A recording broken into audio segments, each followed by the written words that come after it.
now, there's probably something important you're avoiding.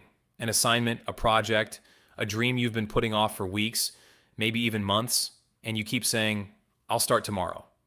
But tomorrow never comes. Why? In this video, we're going to uncover the 5 hidden reasons behind procrastination. Part 1, why your brain hates difficult tasks. Part 2, the dopamine trap that's stealing your focus. Part 3, the surprising fear hiding behind procrastination. Part 4, why waiting for motivation is a huge mistake. And finally, Part 5, 4 simple techniques that can help you stop procrastinating starting today. By the end of this video, you'll understand exactly why you procrastinate, and more importantly, how to beat it. So let's begin. Welcome to Past Impossibilities, where we explore science, psychology, and the hidden truths that shape our lives. Part 1, the brain hates discomfort.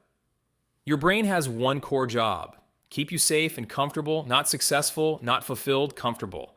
So when it sees a hard task, studying for an exam, starting a big project, beginning a new habit, it doesn't see opportunity. It sees a threat to your comfort.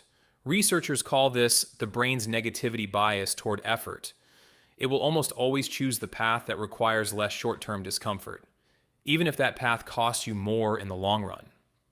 That's why the moment you sit down to do the hard thing, your room suddenly needs cleaning.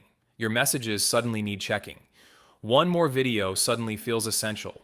Your brain isn't trying to sabotage you. It's doing exactly what it's designed to do. Avoid discomfort. The problem is that instinct creates a much bigger one. Part 2, the dopamine trap. Every time you scroll social media, watch a short video, or open a game, your brain releases a small hit of dopamine, the chemical tied to anticipation and reward. Here's the trap. Dopamine responds to speed, not value. A hard task might take hours to pay off. Your phone pays off in under a second. So when your brain is choosing between write for 2 hours, feel good eventually, and scroll for 10 seconds, feel good now, it's not really a fair fight. You're not choosing distraction because it matters. You're choosing it because it's fast. And every time you make that choice, the pathway gets a little stronger until reaching for your phone isn't really a decision anymore. It's a reflex. Part 3, the hidden fear. Here's the part most people miss. A lot of procrastination isn't about laziness or even dopamine. It's about fear. Fear of failing. Fear of finding out you're not as capable as you hoped. Fear of finishing something and having it judged. Psychologists have a name for this. It's often safer emotionally to be someone who didn't try than someone who tried and wasn't good enough. If you never finish the project, you never have to find out. So your brain offers you an escape hatch. Let's just do it later. But later rarely comes. And the longer you wait, the bigger that fear grows, because now there's less time and more pressure. Sometimes procrastination isn't laziness at all. It's fear, wearing a much more comfortable disguise. Part 4, why waiting for motivation doesn't work. Most people operate on one belief. I'll start when I feel motivated. But motivation is not a reliable resource. It comes and goes based on your sleep, your mood, your stress, none of which you fully control. People who consistently follow through on hard things generally aren't more motivated than everyone else. They've just stopped waiting for motivation to show up first. Here's the part that surprises people. Action creates motivation, not the other way around. The moment you start, your brain gets real information. This isn't actually that bad. Instead of imagined information, this is going to be terrible. That shift is often enough to keep you going. The hardest part was never the task. It was the first 2 minutes before it. Part 5, 4 techniques to beat procrastination. 1, the 2-minute rule. Tell yourself, I'll do this for just 2 minutes. That's it. No pressure to finish, just to begin. Once you're in motion, stopping becomes the harder option.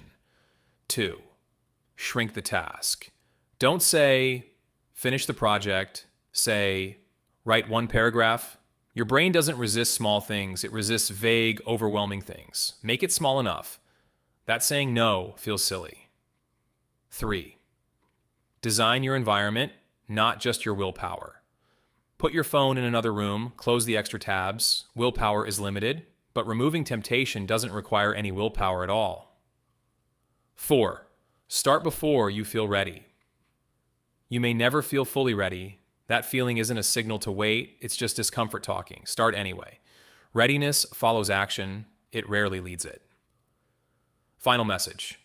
Here's the truth. Procrastination was never a character flaw. It's your brain trying to avoid discomfort, chase quick rewards, and quietly protect you from fear.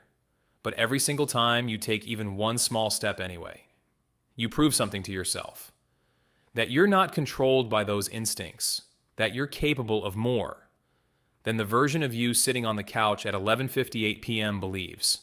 So don't close this video and tell yourself you'll start tomorrow. Open the document, write one sentence, set a 2-minute timer. Because your future isn't built by what you plan to do. It's built by what you start right now, today. If this helped you understand your own mind a little better, subscribe to Past and Possibilities and turn on notifications. We dig into psychology, science, and the hidden truths of everyday life every week. Thanks for watching.